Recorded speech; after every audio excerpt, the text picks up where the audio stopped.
Sadhu, sadhu, sadhu. Namo tassa bhagavato arahato samma sambuddhassa. Namo tassa bhagavato arahato samma sambuddhassa. Namo tassa bhagavato arahato Samma Sambuddhassa. Homage to the Blessed One, the Worthy One, the Supremely Enlightened One. Sadhu, sadhu, sadhu. Pay homage to the Blessed One, the fully enlightened Buddha. Also pay homage to my teacher, Lukswami.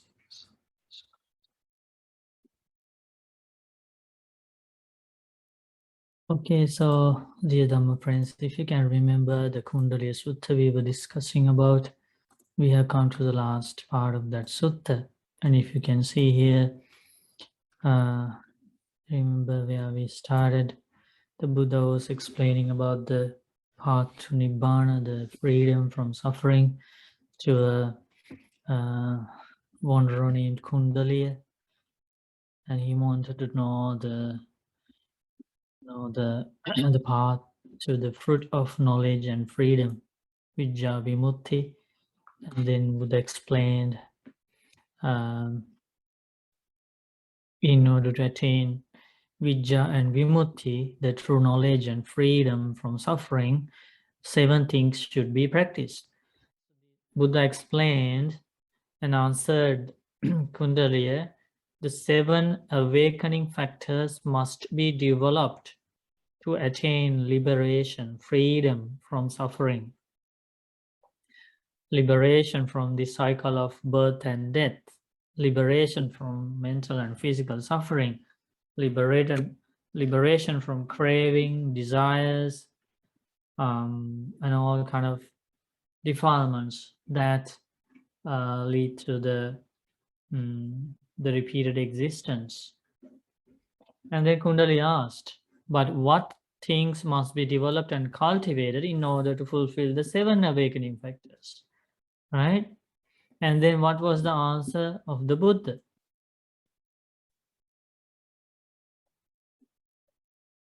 What should be practiced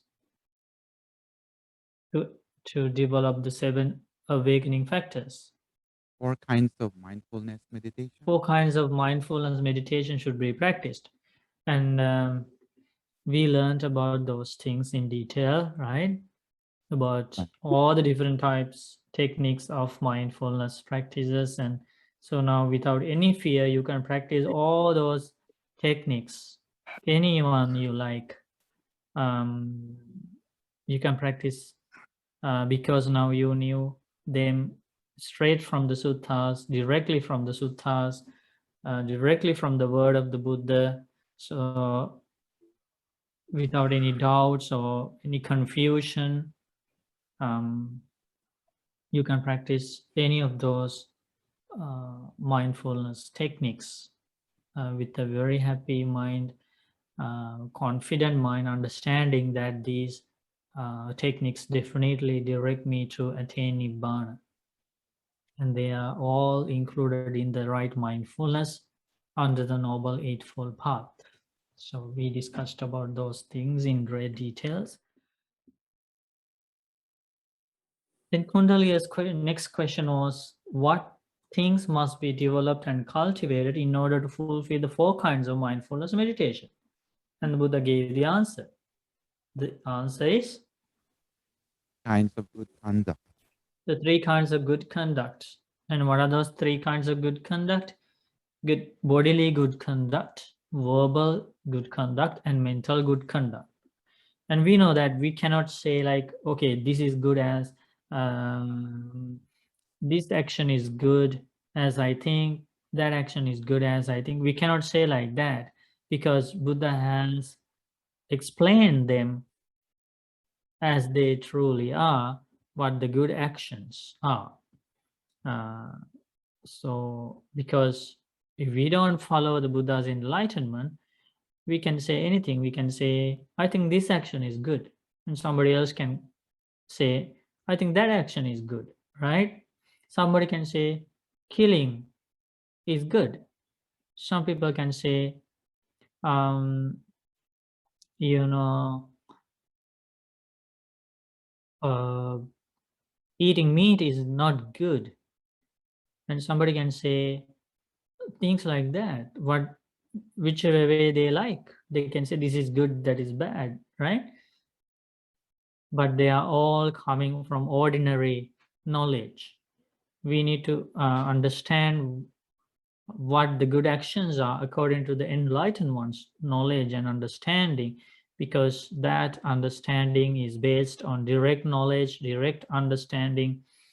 With Before Buddha explained those things, Buddha gained extraordinary knowledge. So knowledge is like to see past lives of beings, to see karma, how good karma and bad karma is accumulated, and with an extraordinary knowledge, Buddha explained about good actions and bad actions.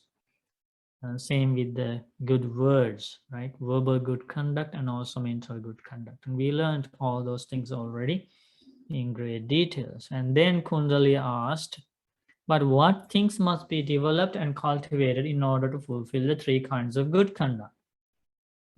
And the Buddha's answer was sense restraint. sense restraint, right? If you have a problem with doing good things with your body, good things that are not harmful to yourself and not harmful to others, if you have problem with understanding them or practicing them, then you will see the reason for that is that your sense doors are not restrained, they are not well guarded. That means your eye faculty, ear faculty, nose faculty, tongue faculty, body faculty, and mind faculty are not well guarded. That's called lack of sense restraint. That is why your bodily actions are harmful to yourself and harmful to others. That's why your verbal actions are harmful to yourself and harmful to others. That's why your mental actions, your thoughts are harmful to yourself and harmful to others. So isn't this a great discovery that Buddha discovered the reason behind our bad actions, bad words, and bad thoughts? This is a huge discovery, amazing thing, because now we know why we make bad karma with our verbal misconduct, bodily misconduct, and mental misconduct. Otherwise, we wouldn't know. We wouldn't have any control for our actions because we don't know how they originate. And Buddha realized the cause is lack of sense restraint. And if somebody practices sense restraint, that means when they see something, they know what kind of features they should remember or recollect. When they hear something, they know what kind of words they should retain in their mind and what kind of words they should forget and ignore.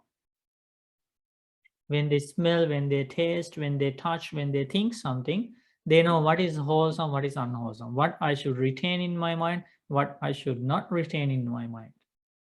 There's a beautiful way of explaining this. Like Buddha explained this to a god named Sakka, god Sakka. And if we go back to the this is a powerful explanation about sense restraint and what to take in and what to avoid in terms of external objects that come to the range of our eyes, ears, nose, tongue, body, and mind. And it is in the Digha Nikaya. And if we go to the great chapter of the Digha Nikaya, we find the Sakkapanya which is Digha Nikaya Sutta number 21. And we go here and we go to the question asked by the god Sakka about the sense restraint.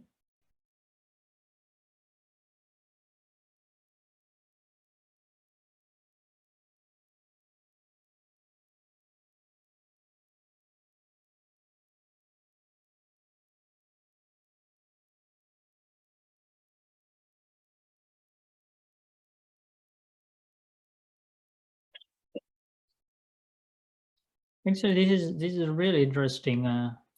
We can read the whole explanation here, and we can gradually go to the explanation about the sense restraint, because yeah, you see here sense restraint, but we can learn the whole thing here because it's so important and very insightful to understand about how how how to associate different feelings, um, and different actions, and also the objects that come to our senses, how to associate with them, what kind of actions, objects, and behavior we should follow or we should retain, and what kind of things we should avoid, and what is the criteria to decide that, because people can say anything, according to their own interpretation. They can say, I think this is good and this is bad, so I should avoid this. And another person can say, no, this is bad, I should avoid this, and this is good, I should cultivate this. So there are ordinary people have their own criteria to distinguish between good and bad, between wholesome and unwholesome. But this is the way an enlightened one distinguish us between good and bad, wholesome and unwholesome. So it is very important. So we start learning from here, meditation on feelings. Who is going to read?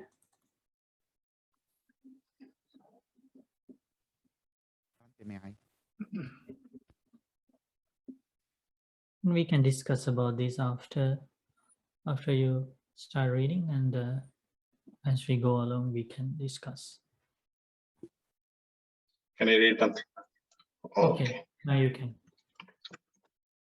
Lord of gods, there are two kinds of happiness, I say, that which you should cultivate and that which you should not cultivate. There are two kinds of sadness, I say, that which you should cultivate and that which you should not cultivate. There are two kinds of equanimity, I say, that which you should cultivate and that which you should not cultivate. Why did I say that there are two kinds of happiness? Well, should you know of happiness, when I cultivate this kind of happiness, unskillful qualities grow and skillful qualities decline. You should not cultivate that kind of happiness. Whereas, should you know of a happiness, when I cultivate this kind of happiness, unskillful qualities decline and skillful qualities grow. You should cultivate that kind of happiness, and that which is free of placing the mind and keeping it connected is better than that which still involves placing the mind and keeping it connected. That's why I said there are two kinds of happiness. Why did I say that there are two kinds of sadness? Well, should you know of a sadness, when I cultivate this kind of a sadness, unskillful qualities grow and skillful qualities decline. You should not cultivate that kind of sadness. Whereas, should you know of a sadness, when I cultivate this kind of sadness, unskillful qualities decline and skillful qualities grow. You should cultivate that kind of sadness, and that which is free of placing the mind and keeping it connected is better than that which still involves placing the mind and keeping it connected. That's why I said there are two kinds of sadness. Why did I say that there are two kinds of equanimity? Well, should you know of an equanimity, when I cultivate this kind of equanimity, unskillful qualities grow and skillful qualities decline. You should not cultivate that kind of equanimity. Whereas, should you know of an equanimity, when I cultivate this kind of equanimity, unskillful qualities decline and skillful qualities grow. You should cultivate that kind of equanimity, and that which is free of placing the mind and keeping it connected is better than that which still involves placing the mind and keeping it connected. That's why I said there are two kinds of equanimity.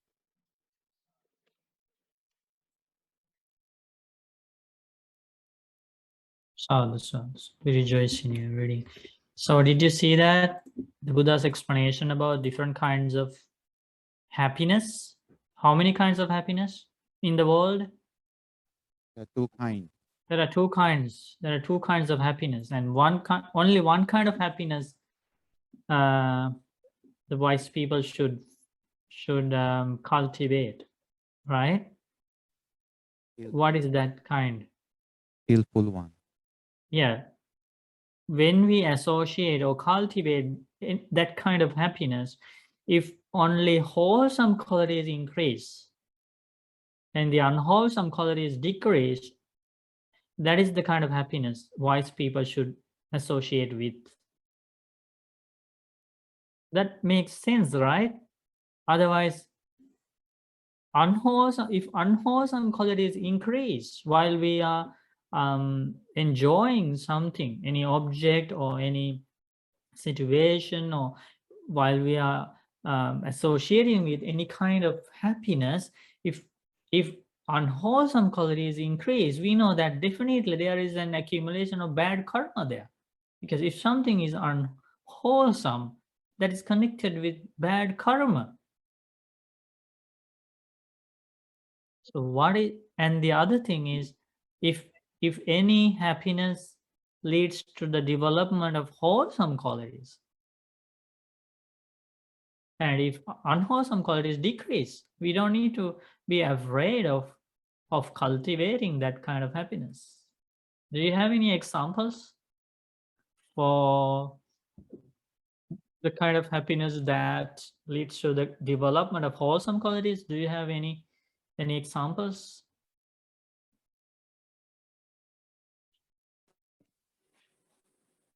Bhante, giving?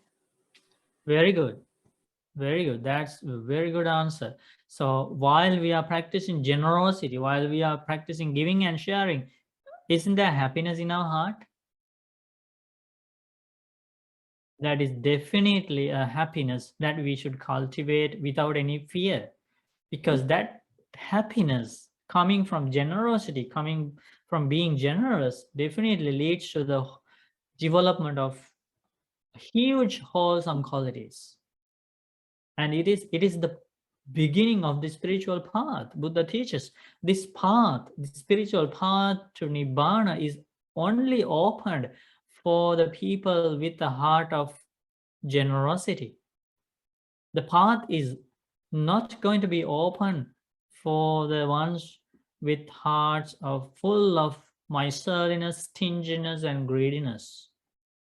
And that is actually in this same sutta, in the Sakkapanya Sutta. Buddha very clearly explained the spiritual path is going to be open only for the generous people, because the stinginess, the greediness, is a big hindrance, and that is the major hindrance that needs to overcome in order to at least to step into this path. And all the other wholesome qualities are next to be developed. So generosity, giving, is a very good example of that type of happiness. And another example, while we keep precepts, when we practice precepts, morality, we know that we don't harm anybody. Everybody around us is safe, and they feel very relaxed and peaceful when they are around us, because we know that they know that we are not carrying weapons, we are not harboring any hateful thoughts, we are practicing loving kindness. They know about us that we will never take their life. So when we think about their peace, because of our precept of abstaining from killing, that brings lots of happiness and joy to ourselves, right? So keeping precepts. And also we practice abstaining from stealing, sexual misconduct, lying, taking intoxicants. And we know because of our precepts, the people around us are very safe, secure, they feel very peaceful. When we think about that, we have shared fearlessness to the world. We have shared peace to the world by keeping precepts that give so much joy and rapture, happiness to our hearts. And that happiness is to be cultivated without any fear, and that leads to the development of wholesome qualities and the decrease of unwholesome qualities. And that's also a very good example, keeping precepts. And also practicing meditation, investigating the true nature of life, practicing mindfulness, reading Dhamma, helping others, taking care of elders, helping parents, helping the sick people, volunteering, these kind of happiness is. Can you see that that kind of happiness is separated from another kind of happiness? There is another happiness in this world. Some people are happy by killing, by stealing, by engaging in sexual misconduct, by cheating others, by harming others, by destroying others' belongings, others' properties, right? By insulting others. Another group of people, they gain happiness by doing those kind of things. But if you categorize them, if you analyze them, you will realize that kind of happiness definitely leads to the increase of unwholesome qualities. So Buddha teaches we should never cultivate that kind of happiness. And if we think about the advanced ways of this, Buddha even went on to say that the happiness coming from the sense pleasures, worldly pleasures, are also in the advanced analysis of happiness. The happiness coming from sense pleasures is also to be avoided. And Buddha teaches that happiness, the wise people should be afraid of going after the worldly pleasures, and because they are mostly connected with greater suffering, and they are the things that eventually lead to the increase of loss of unwholesome qualities. And even when wise people have to deal with those kind of worldly happiness, Buddha teaches they engage in those kind of happiness connected with worldly pleasures. They engage in an insightful way, rather than being intoxicated and infatuated with those kind of worldly pleasures. They understand that these things are subject to change, they are impermanent, and I should not get attached to these worldly pleasures, even though I still engage with them. So they actually proceed with the more skillful way or insightful way. It's different from the way that ordinary people are dealt with worldly pleasures. Martha, you have a question? Yes, I was asking, did Buddha at any moment explain what is exactly happiness? Because as humans, let's say, we think that to buy the best car is our happiness. Then once we get it, we no longer are happy. We're always changing for something else, and then something else, and something else. So it's kind of hard to say or explain what is truly happiness, because we're always... Yeah. So this is how Buddha explained about happiness, okay? Where should we go?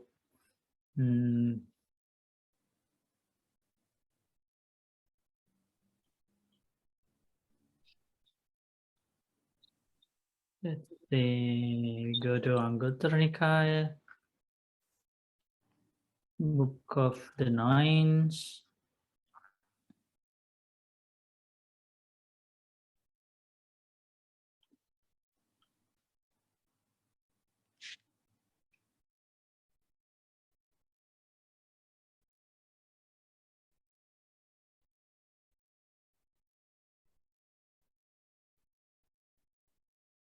Okay, so There are several suttas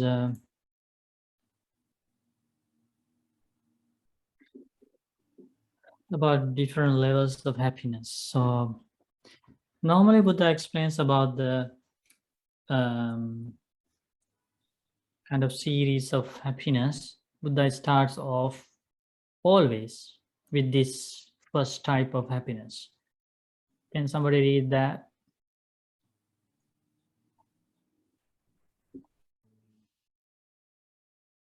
Ante, may I? Mhm. Reverend, there are these 5 kinds of sensual stimulation. What 5? Sights known by the eye that are likable, desirable, agreeable, pleasant, sensual, and arousing. Sounds known by the ear, smells known by the nose, tastes known by the tongue, touches known by the body that are likable, desirable, agreeable, pleasant, sensual, and arousing. These are the 5 kinds of sensual stimulation. The pleasure and happiness that arise from these 5 kinds of sensual stimulation is called sensual pleasure. Okay, so now Mata, if we find, if we include the happiness that coming to us from by seeing a beautiful car, you know, as you explained as an example, it goes here. It goes here. So the sights known by the eye. So when you see a beautiful car, right, and that's the happiness you gain from that. Or you sit on that car and you feel the touch of the cushion of the, you know, and that's also included in this first type of pleasure and happiness. Or any food when we eat, that's also included here. Any music we hear, that's also included here, right? Or the sense, fragrance, and everything smells, that's also here. So that is always that's where Buddha starts off in the happiness and pleasure, that explanation. So this is called pleasure and happiness that arise from these 5 kinds of sensual stimulation. So happiness come through the sights, sounds, smells, taste, and touches. That's called sensual pleasure. Even though Buddha doesn't explain it here, there are other suttas where Buddha explains that this kind of happiness is not to be followed, not to be attached, and wise people should be afraid of this kind of happiness. Because this happiness, normally this pleasure, leads to the obsessions, addictions, intoxication, and lots of like accumulation of unwholesome karma. That is what is happening in the world. If you see anybody making bad karma, and also your life, and you will see behind that bad karma, in most of the cases, you will see the desire that is connected to these 5 kinds of sensual stimulation. Because of chasing after something you saw, because of chasing after some sound, smell, taste, touch, that has created the problem. And after that, there are 9 sources of happiness, and that is the interesting thing. The world gets to learn about these 9 types of happiness after a very, very long time, when a fully enlightened Buddha has appeared into the world. Otherwise, the world will always talk about only this first type of happiness, the pleasure and happiness that arise from the sense pleasures. So we are very lucky. We get to learn about these 9 types of happiness apart from the worldly pleasures that are only available for the people who follow the teachings of the Enlightened One. And what is that? The first one, a mendicant who quite secluded from sensual pleasures enters and remains in the first jhana. First jhana. The happiness that comes when you are practicing loving kindness meditation, breathing meditation, or any vipassana meditation, the happiness is produced, generated, rapture, tranquility, and these kind of positive qualities are generated. While a mendicant in such a meditation, should perceptions and attentions accompanied by sensual pleasures beset them, that is an affliction for them. So that means while the meditator is focusing on the meditation object and trying to concentrate the mind on that object, still these the thoughts connected with sense pleasures, worldly pleasures bother the meditator, and that's an affliction, because he's going to go beyond that ordinary happiness. Now still that ordinary happiness follows him and bothers him, and it's an obstacle to get to the advanced levels of happiness. Suppose a happy person were to experience pain, that would be an affliction for him. In the same way, should perceptions and attention accompanied by sense pleasures beset them, that is an affliction for them. And affliction has been called suffering by the Buddha. That is the way to understand how extinguishment is bliss. So like that Buddha explains.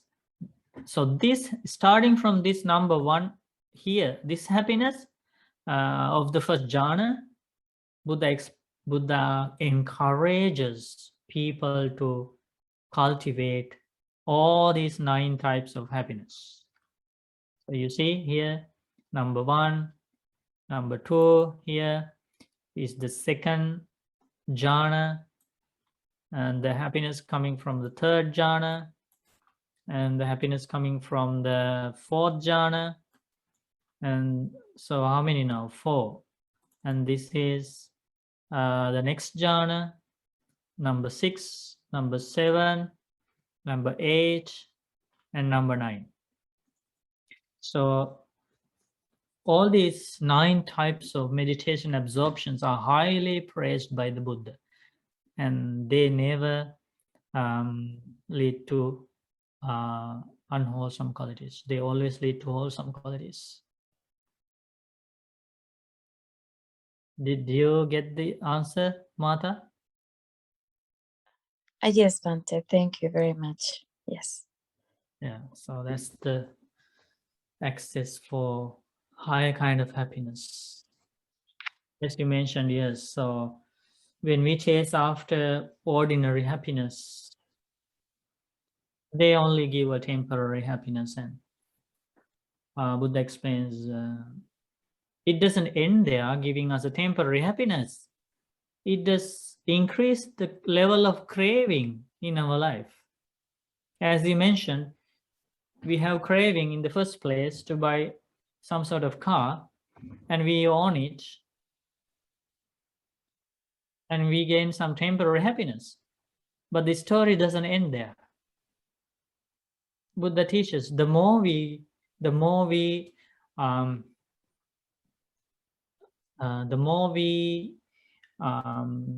search after things or go after things, the more craving, the new cravings will arrive. So the only way to get rid of that restlessness, that unsatisfactoriness, is to give up the initial craving. Some people misunderstand this. Some people think the way to stop craving is to experience everything. And they think, okay, because I haven't experienced this, that is why I have craving. So let me experience that, then my craving for that will be gone. Enlightenment's understanding is different. Buddha teaches, if you jump into something with the intention of experiencing it, it's not going to end there. And you are pushed again to some other object. It never ends. Isn't that very insightful? Yes. Isn't there a clear difference between the understanding of the ordinary people and the understanding of an enlightened one?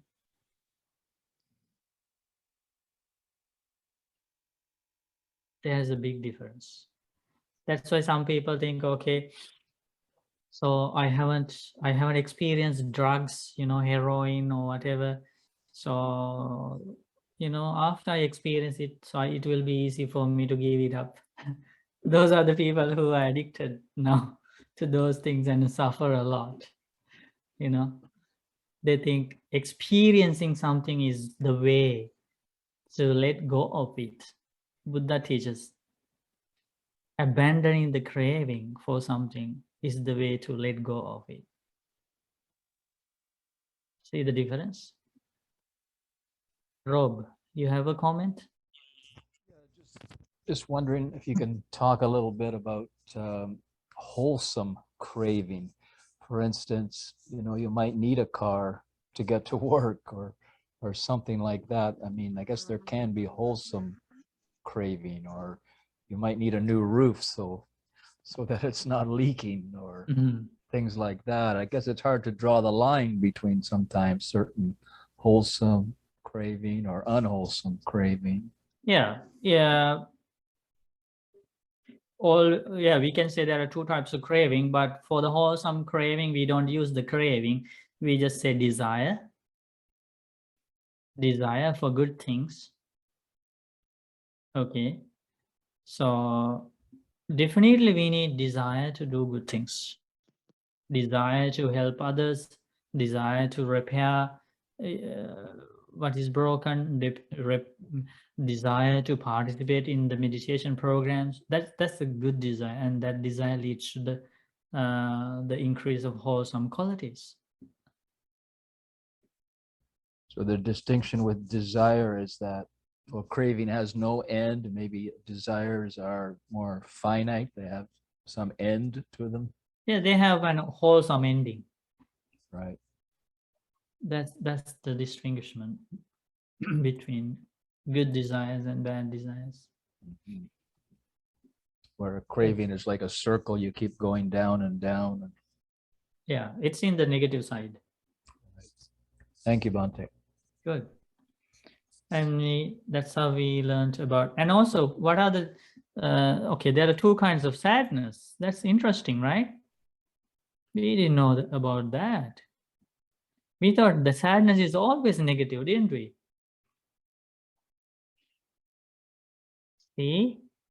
See, our knowledge is very limited. Buddha's knowledge is without limits.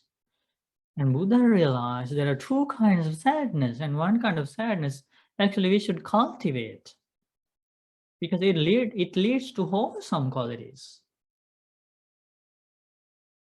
Maybe you have that sadness, but you didn't know that you should cultivate, then you are worried about it. Maybe it's a good kind of sadness. What are the examples?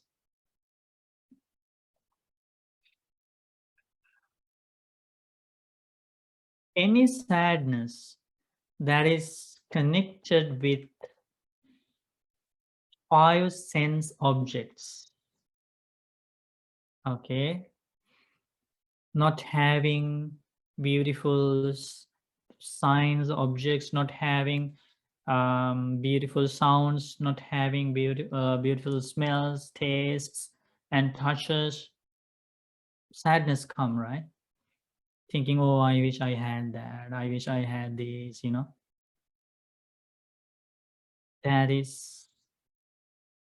That sadness leads to unwholesome qualities, unfortunately. That's not a good sadness. If you are worried about something that is connected with seeing, hearing, smelling, tasting, and touching. So what is the kind of sadness that leads to the cultivation of wholesome qualities? There is only one type. Buddha teaches, when the serious Dhamma practitioners have an honest wish while practicing the wholesome qualities, practicing precepts, meditation, Dhamma path, sometimes they feel, why can't I attain first stage of enlightenment? Why can't I attain second stage of enlightenment? When will I attain the liberation, enlightenment? When they wish for the higher attainments, the sadness come to their mind. Buddha teaches that's a good one. That's a good one. Because that sadness will push them in the direction of attaining those stages of enlightenment. That sadness will push them in the direction of achieving more wholesome qualities. There is no danger of that wish, of that innocent, honest expectation or wish. There's no danger of that. Because they are still thinking about the spiritual path. They are not thinking about, oh, I wish I had that car. I wish I had that food.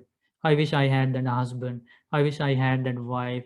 I wish I had those children. I wish I had that house. No, it's not that kind of thought.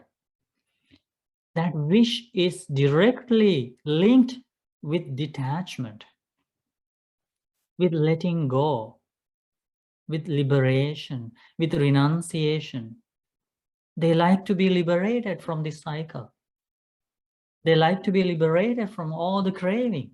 That is what is that wish is about. Wishing for the first stage of enlightenment, wishing for the second stage of enlightenment, third, fourth, wishing for the higher precepts, wishing for the purification of the mind.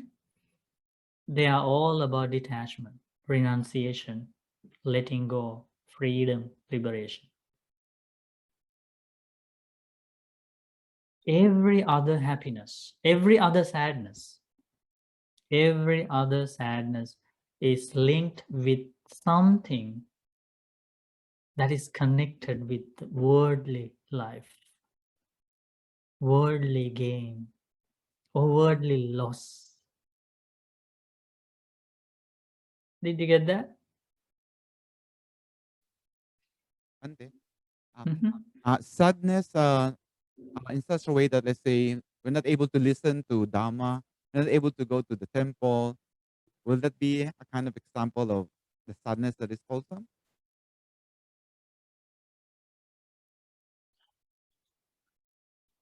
It depends on the individual, right? Because some people will use that sadness to increase wholesome qualities. And if that sadness leads to an increase of wholesome qualities, of course that sadness is to be cultivated. But if we go to the topic back, right?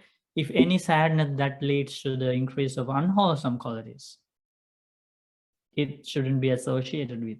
So it depends on the individual's mindset. If when you have that sadness, if that gives energy to participate for the next program, or to dedicate more towards the path, of course that sadness is good, because that sadness has given more opportunity to develop more wholesome qualities. We have to see if any sadness leads to a wholesome area of life. That's how we understand. Thank you, Bante. Equanimity is also the same. And the equanimity that should be cultivated and leads to the wholesome qualities is the equanimity in the fourth jhana, okay? And other than that, the equanimity connected with the worldly pleasures, it doesn't leads to the wholesome qualities. And this is about what kind of bodily, verbal, and mental actions should be cultivated and should be avoided.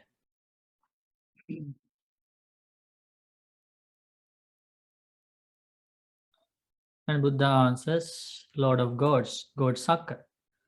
And also another thing you can see here, think about, see the Dhamma discussed by a heavenly being with the Buddha. And you can see, is there any difference between the Dhamma discussed by a human being and a heavenly being, or is that the same teaching? You can see that. Okay, so this is the question of the God Sakka, and then the answer. Who is going to read? I can read, Bhante. Hmm? And then Sakka asked another question. But dear sir, how does a mendicant practice for restraint in the monastic code? Lord of gods, I say that there are two kinds of bodily behavior, that which you should cultivate and that which you should not cultivate. I say there are two kinds of verbal behavior, that which you should cultivate and that which you should not cultivate. There are two kinds of search, I say, that which you should cultivate and that which you should not cultivate. Why did I say that there are two kinds of bodily behavior? Well, should you know of a bodily conduct, when I cultivate this kind of bodily conduct, unskillful qualities grow and skillful qualities decline. You should not cultivate that kind of bodily conduct. Whereas, should you know of a bodily conduct, when I cultivate this kind of bodily conduct, unskillful qualities decline and skillful qualities grow. You should cultivate that kind of bodily conduct. That's why I say there are two kinds of bodily behavior. Why did I say that there are two kinds of verbal behavior? Well, should you know of a kind of verbal behavior that it causes unskillful qualities to grow while skillful qualities decline? You should not cultivate it. Whereas, should you know of a kind of verbal behavior that it causes unskillful qualities to decline while skillful qualities to grow, you should cultivate it. That's why I say there are two kinds of verbal behavior. Why did I say that there are two kinds of search? Well, should you know of a kind of search that it causes unskillful qualities to grow while skillful qualities decline, you should not cultivate it. Whereas, should you know of a kind of search that it causes unskillful qualities to decline while skillful qualities grow, you should cultivate it. That's why I say there are two kinds of search. That's how a mendicant practices for restraint in the monastic code. Such was the Buddha's answer to Sakka.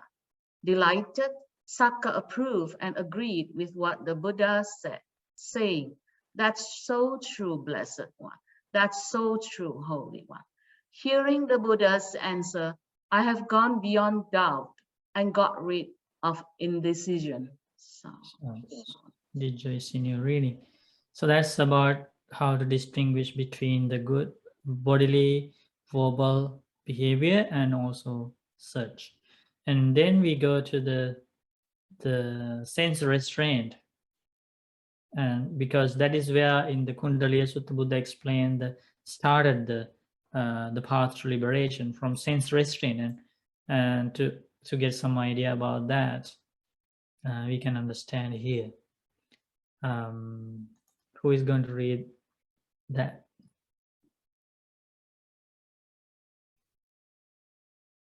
I can read Bhante. Okay.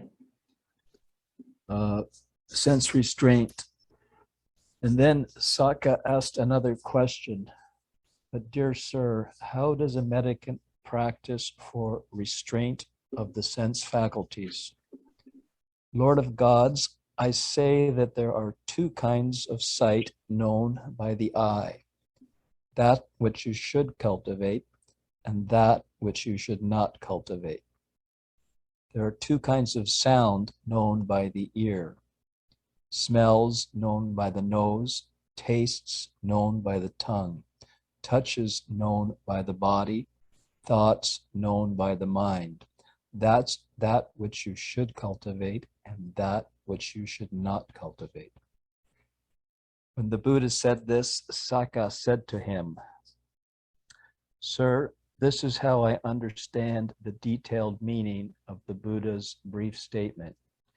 You should not cultivate the kind of sight known by the eye, which causes unskillful qualities to grow, while skillful qualities decline. And you should cultivate the kind of sight known by the eye which causes unskillful qualities to decline, while skillful qualities grow. You should not cultivate the kind of sound, smell, taste, touch, or thought known by the mind, which causes unskillful qualities to grow while skillful qualities decline.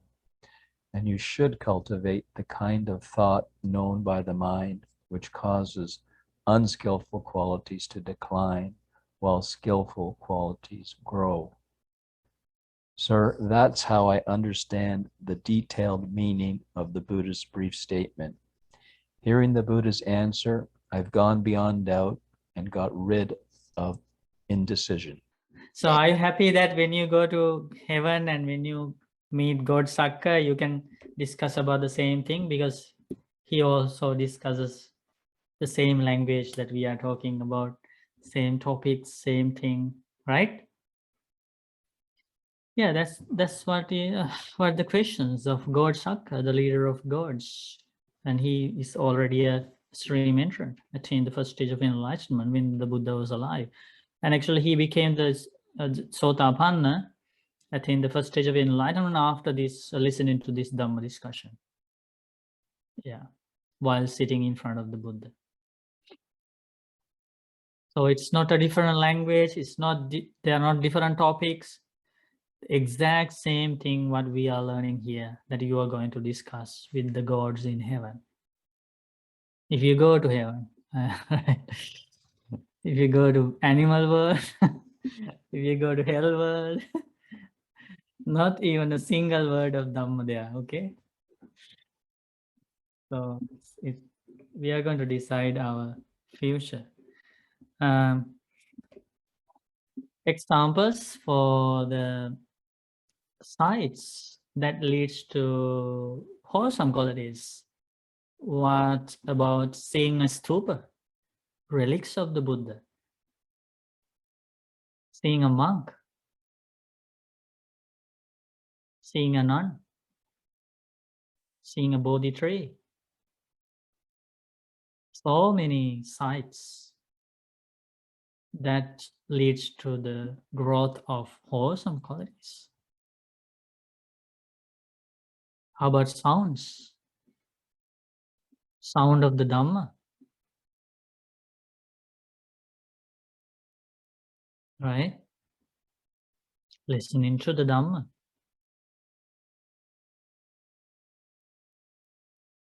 Discussions about wholesome qualities.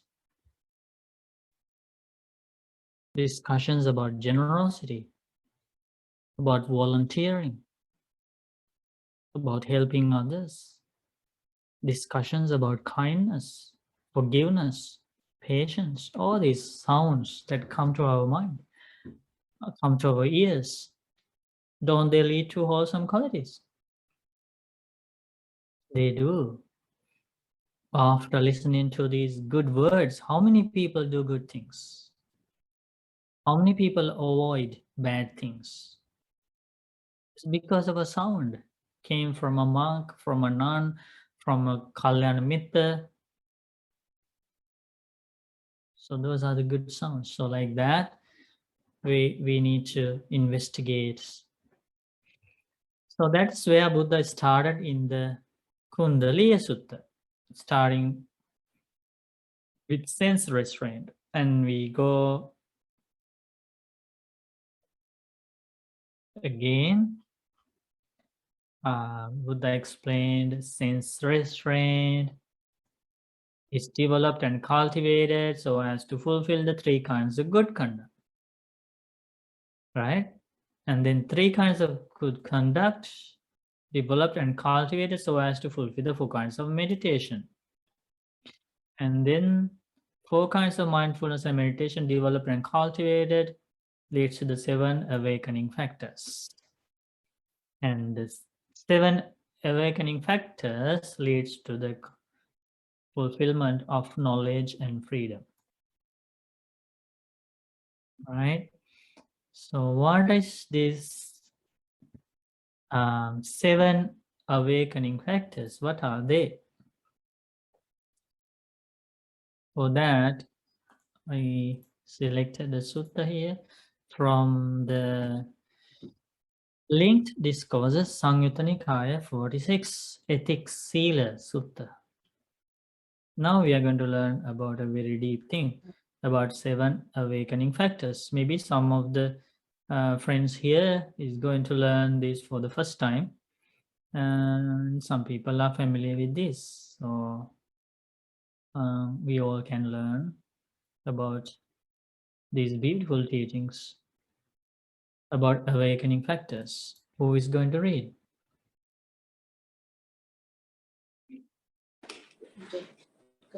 I will read, Bhante. Okay. Mendicants. When a mendicant is accomplished in ethics, immersion, knowledge, freedom, or the knowledge and vision of freedom, even the sight of them is very helpful, I say. Even to hear them, approach them, pay homage to them, recollect them, or go forth following them is very helpful, I say. Why is that? Because after hearing the teaching of such mendicants, a mendicant will live withdrawn in both body and mind as they recollect and think about that teaching. At such a time, a mendicant has activated the awakening factor of mindfulness. They develop it and perfect it. As they live mindfully in this way, they investigate, explore, and inquire into that teaching with wisdom. At such a time, a mendicant has activated the awakening factor of investigation, of principles. They develop it and perfect it. As they investigate principles with wisdom, this way their energy is roused up and unflagging. At such a time, a mendicant has activated the awakening factor of energy. They develop it and perfect it when their energetic spiritual rapture arises. At such a time, a mendicant has activated the awakening factor of rapture.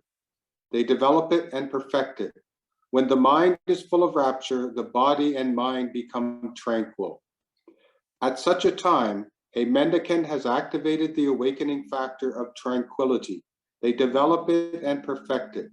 When the body is tranquil and one feels bliss, the mind becomes immersed in samadhi. At such a time, a mendicant has activated the awakening factor of immersion. They develop it and perfect it. They closely watch over that mind immersed in samadhi. At such a time, a mendicant has activated the awakening factor of equanimity. They develop it and perfect it. When the 7 awakening factors are developed and cultivated in this way, they can expect 7 fruits and benefits. What 7? They attain enlightenment early on in this very life. If not, they attain enlightenment at the time of death. If not, with the ending of the 5 lower fetters, they're extinguished between one life and the next. If not, with the ending of the 5 lower fetters, they're extinguished upon landing. If not, with the ending of the 5 lower fetters, they're extinguished without extra effort. If not, with the ending of the 5 lower fetters, they're extinguished with extra effort. If not, with the ending of the 5 lower fetters, they head upstream, going to the Kanita realm. When the 7 awakening factors are developed and cultivated in this way, these are the 7 fruits and benefits they can expect. Sadhu, sadhu. We rejoice in your reading, Barry. So beautiful. Isn't that beautiful, Sutta? Yeah, so first we learn about 7 awakening factors, and if you want to write it down, the first one is awakening factor of mindfulness, Sati Sambojjhanga.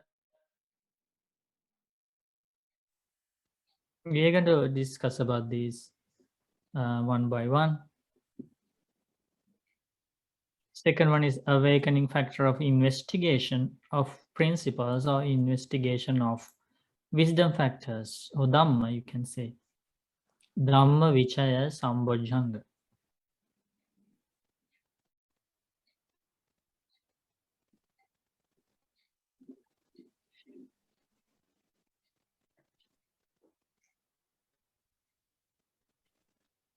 Third one is awakening factor of energy, Viriya Sambojjhanga.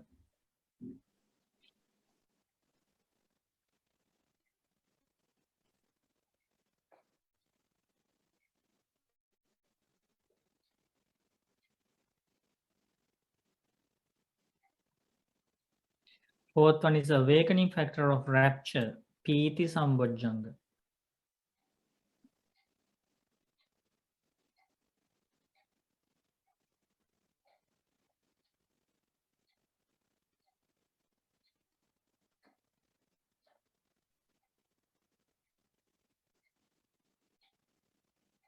Number 5, awakening factor of tranquility, Passaddhi Sambojjhanga. Passaddhi Sambojjhanga.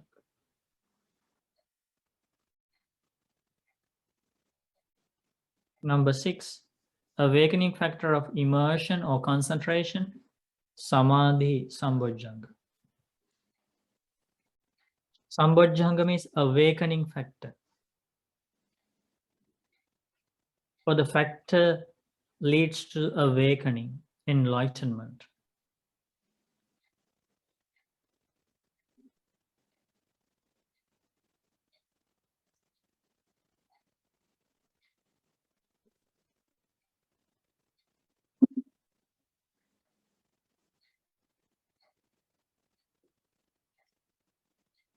Number 7, awakening factor of equanimity, Upekha Sambojjhanga.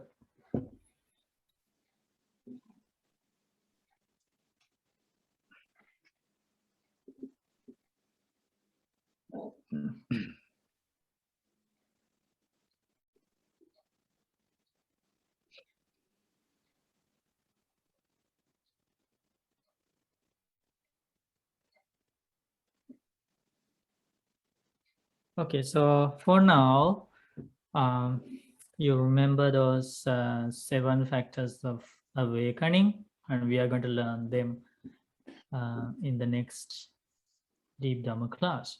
So before we finish, I will just briefly explain what is meant here by the Buddha. So there's the benefits, when Buddha explaining benefit of developing these 7 enlightenment factors, Buddha says the first one is that those who develop these 7 enlightenment factors will attain enlightenment early on in this very life. Right? That means before the time of death, they will attain enlightenment. If not, they will attain enlightenment at the time of death. Just before the death, they attain enlightenment. If not, they become non-returners. So there are 5 non-returners as realized by the Buddha. 5 non-returners. That means those who attain the 3rd stage of enlightenment. There are 5 types of non-returners. So one can be a non-returner, including in one of those 5. So the first non-returner's name is Antara Parinibhai.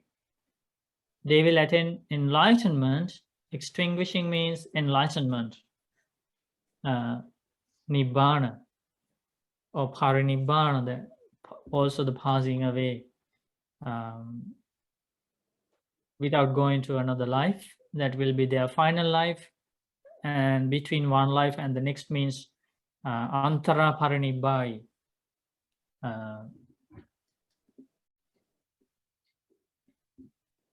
That means they have passed away from the human life, and just before they are landing or in the one of the 5 abodes, the pure abodes, Shuddhavasa Brahma world, they will instantly attain the extinguishment, nibbana. That means instantly, when they are reborn in they are rebirth in the Suddhavasa Brahma world, and the attainment of the final parinibbana, the final passing away, will happen simultaneously. That is the first non-return, antara parinibbai.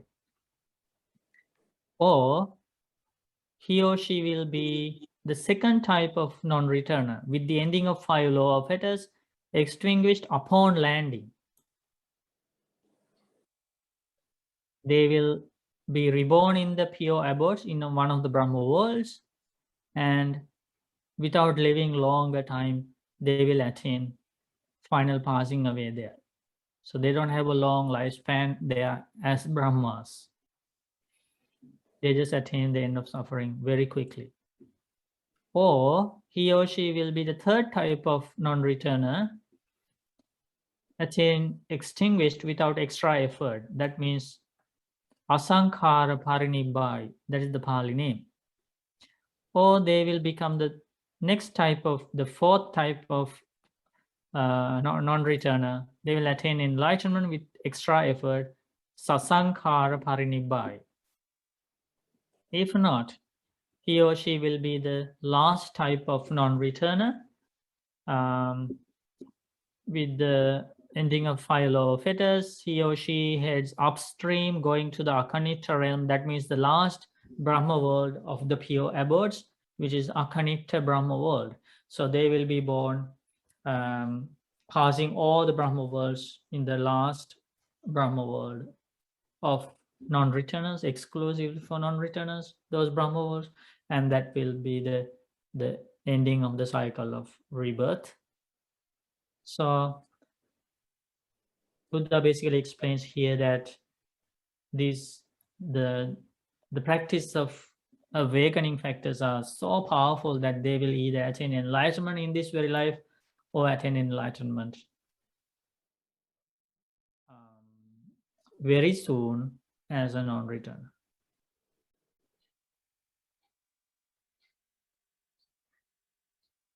So you like to say sadhu? Sadhu. Sadhu, sadhu, sadhu. So now you remember the sequence: sense restraint, good bodily, verbal, mental conduct, right? And then the 4 types of mindfulness meditation, and then 7 awakening factors, and then the liberation, freedom. Don't you need the freedom? Or you like to come back to this world full of earthquakes, flooding, pandemics, epidemics, mental suffering, physical suffering, accidents, cancer? Do you like to come back to this world?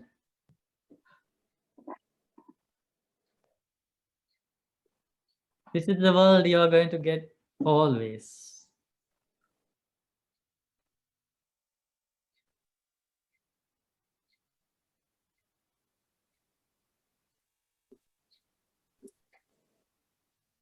Rob, you have a question? Or... Yeah, just going back to the previous sutta about the 2 types of equanimity. Just wondering if you could speak a little bit more about equanimity that is unskillful. That's one question. The other question is, in that same sutta, there was the statement, placing of the mind and keeping it connected. I didn't really understand that. Yeah, while I was listening to that sutta, I remembered you, and I thought definitely you are going to ask the meaning of that. Before the ending of the class, you remembered that. Yeah, so I wanted to see the Pali for that, but I waited until you asked about it. Yeah. It's not not deliberate. I just... Yeah. I don't know why I felt like that, but yeah, I thought the same thing. Yeah, maybe next time you can remind me Okay. So I have to go through the Pali and double check the meaning of it. Okay. And what Also, about that? I can check my teacher's single translation and so we can better understand it. Okay. Thank you. What about the negative type of equanimity? Yeah, equanimity, it's also explained in the sutta called Salayatana Vibhanga Sutta in the Majjhima Nikaya, and Buddha explains any equanimity that is experienced through the 6 sense bases is classified as the equanimity, in the related to the ordinary life or ordinary world, ordinary experience. And there is an equanimity that surpasses the worldly equanimity. Like you can sometimes when you see things, you don't experience happiness, no unhappiness, right? It's not that important to you, so there is an equanimity there, but that's also in the connected with the worldly life. When you hear something, there are some sounds, there is no specific happiness or pain arising from that sound. You just hear that and there's an equanimity there, but Buddha teaches it doesn't surpass the sound. It's still a part of the ordinary world. So that's an ordinary equanimity. But the real equanimity that should be cultivated is included in the 4th jhana. That's the explanation. Okay. So sort of equanimity, sort of pleasant feeling from the sense base, or equanimity feeling from the sense basis. Yes. That's okay. Yeah. Thank you. That doesn't generate any wholesome karma. Right. Okay. Thanks, Bhante.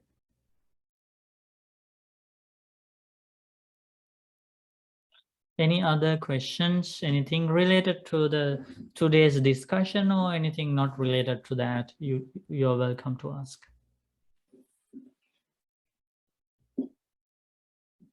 Nama Buddhaya. Bhante, may I have the question related to different sutta? So the sutta from Majjhima Nikaya, Mahavacha Sutta, and there is the part who has gone beyond doubt, got rid of indecision, and lives self-assured and independent of others regarding the teacher's instruction. And I was thinking, what does it mean that somebody lives independent of others regarding the teacher instruction? Yeah, that's the explanation about the life of a stream entrant. Independent from others. Instructions means aparapaccha sattu sasani. That's the word of the Buddha. That means if somebody has attained the first stage of enlightenment, stream entrant, becoming a sotapanna, they have seen the path, they have seen the direction they need to go in order to attain nibbana. And like even there is nobody to help them or guide them, within maximum of 7 lives, they are destined to attain final liberation. That's the meaning of aparapaccha sattu sasani. They are independent in the Buddha's teachings.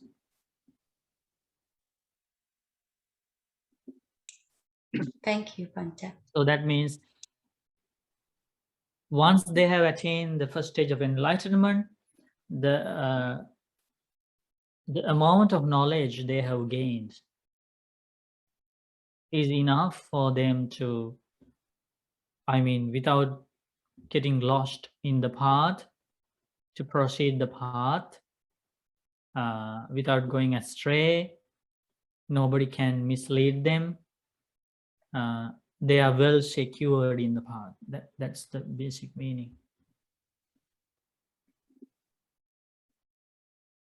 Okay, good. Gita. First, I want to say thank you, Bhante, for teaching us the Dhamma. Sadhu, sadhu, sadhu. And I had a question, Bhante. Can you give me an example of it's a neutral feeling that's accompanied by delusion? Because there's happy feelings and sad feelings, but there's also neutral feelings. Mhm. And I've heard it said that those neutral feelings can be accompanied by delusion. Yeah, neutral feeling is another translation for feelings of equanimity. Okay, and so that's in line with what Harry was asking as well. Yeah, yes. So is there an example that we can use and bring to mind so that Yeah, or any example like any equanimity, any neutral feeling that is generated through seeing, hearing, smelling, tasting, and six touching. senses? Mhm. Yeah, through the five senses. That's called neutral feeling or equanimity, connected to the ordinary life. Okay, so that's the mundane world Yeah, joined up worldly, with delusion. worldly neutral feeling. Okay. So in order to recognize it when it arises in the mind, what do we, aside from using mindfulness, which we're supposed to be doing in every moment and every breath, how do we know that this is a feeling associated with delusion when it first arises, when we start to notice it? Do we look at wholesome or unwholesome? Whatever feeling arises, we know that it's based on delusion, because in the dependent origination mechanism, cause and effect mechanism, we know that the beginning of that is avidya, ignorance. Right, ignorance. Right? Yep. So whatever feeling we experience is definitely we experience it in a base, within a base of delusion. Avidya. Okay, Yeah. got it. Okay. Got it. Yeah, that's what I needed. Thank you, Bhante. Good. Bhante, when we were discussing earlier, we were talking about generosity and giving, and that being the start of the path. And when you think generosity and giving, there's giving money, there's giving your time, like we were talking, but then there's the getting to where it's a personal item or something where you say, no, I can't. Somebody asks you for something that's very personal to you, and you can't give that up. So where does the generosity and giving start, that you are on the path? Or do you have to be that far that anything that you have, you would give up to be the start of the path? Where does that start? That's how Buddha became enlightened. That's how Buddha became enlightened. When he was a Buddha to be, repeatedly in his past lives, that's what he was practicing. That's a hard thing. And you already agreed that it is hard. You know, very hard. Very hard. We love something, we want to keep it, and we don't like others to ask for that. That's very hard. That is the hard thing Buddha did, not only in one life, not only in 5, 10, incalculable lives. That's what Buddha did. As a Buddha to be, as a Bodhisattva, he gave all the difficult things. And in some of his past lives, that the idea in his mind was that he wanted to practice giving to an extreme level, which is extraordinary because people practice greediness to an extreme level. Buddha wanted to practice giving to an extreme level. And how? Even as an animal, in his mind, he had this thought: is there anything that belongs to me which I cannot give if somebody asks for? And that's what he was reflecting on. And when he had that thought for the first time in any given life, even the chair of the god Sakka like felt that, and he felt the heat, and that's how he focuses, he pays attention to the human world. That's the sign. There is some heat generated in his chair. So he recognizes, oh, some unusual thing is happening in the human world. So let me observe. And then he realizes, oh, there is an extraordinary being appeared among humans or among animals. That being had this thought now. Is there anything that belongs to me that I cannot give away if somebody asks for? And then God Sakka would appear in front of that being. And one time that being was a rabbit. And then the God Sakka appeared in front of the rabbit and said, I am very hungry. I like to eat meat of rabbit. And the rabbit was very happily ready to offer his life. And in some cases, in some past lives, as a human being, Buddha had the same thought. Is there anything that I cannot give? And then he was thinking, what about my eyes? What about my kidneys? What about my heart? What about my legs?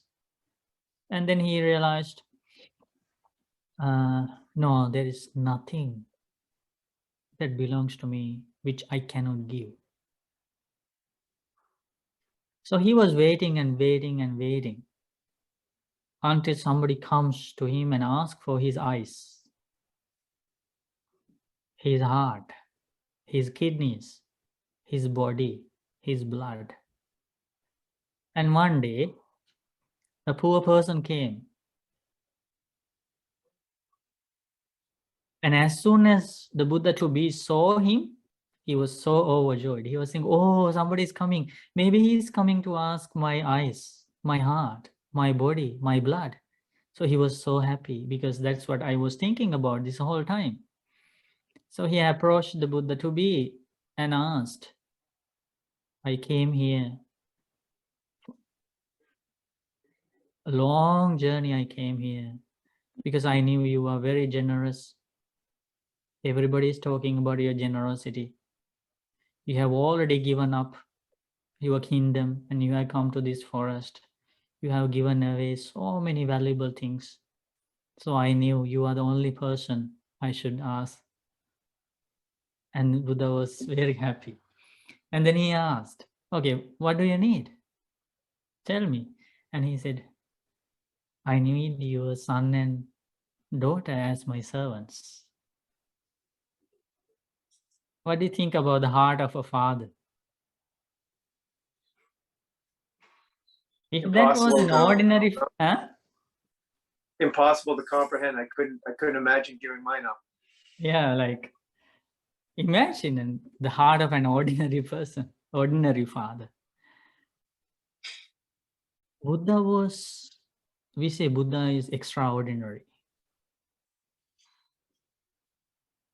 Actually, even the Buddha to be is extraordinary, let alone Buddha to be extraordinary. When that poor person asked for Buddha to be his son and daughter as his servants, this is the thought occurred in the Buddha's mind. Buddha to be's mind. Buddha to be thought, oh, I was thinking about giving a part of my body, but this person is asking something external. He was sad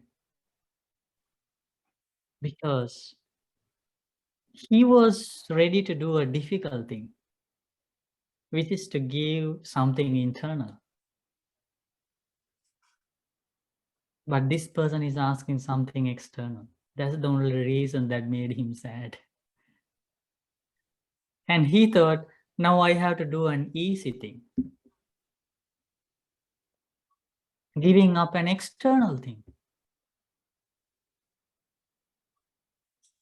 So he readily donated his son and daughter. And then the other person was not satisfied and he said, I need another thing. I need your wife. Imagine the thought of an ordinary husband. That's all the quarrels and disputes and fighting in this world, right? About husbands and wives, stealing others' wives, stealing others' husbands, right? And here you see the Buddha's past life. Somebody's asking for his wife. And that wife was not an ordinary wife. And she was Yasodhara, her past life. Repeatedly, she was like the shadow of the Buddha to be, helping all the way until attaining Buddhahood. She was the wife.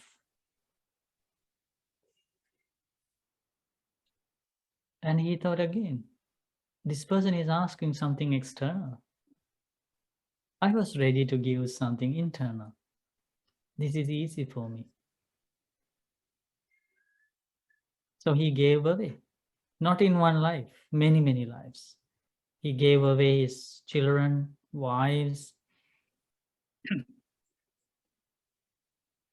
And when it's his wife also is extraordinary, and that was Yasodhara. And when she realized that her husband has donated her as a servant to a poor person, think about the difference of an extraordinary wife. She was so happy because she thought she loved him so much, but she was happy thinking that I am a part of his journey and he is practicing the perfection paramita of giving, and I am helping him in this way. She was happy to leave him and go. Aren't these extraordinary things? That's how Buddha practice, yes. So, but that's the difficult path. That's why in this world, what becomes an enlightened person after a very long time? Because it's not easy to think like that. It's not easy to practice like that. Maybe in one life, 2 lives, somebody will try. But in countless life, repeatedly, uninterruptedly, impossible for an ordinary person. Question regarding organ donation. So the other day I was approached by Service Ontario asking for if I want to donate. So organ donation, is it well, of course it's after somebody passes, right? So is it a noble thing to do? Is it a kind of charity giving, or it's or we usually believe that after we passes, maybe we you know we prefer to just I mean, Yeah, let it be a part of the ground and disappear. so Either way, you what is decide, okay? Already you know much Dhamma, so you decide, huh? I don't know if it's giving or not. Thank you, Bante. Okay, sadhu, sadhu, sadhu.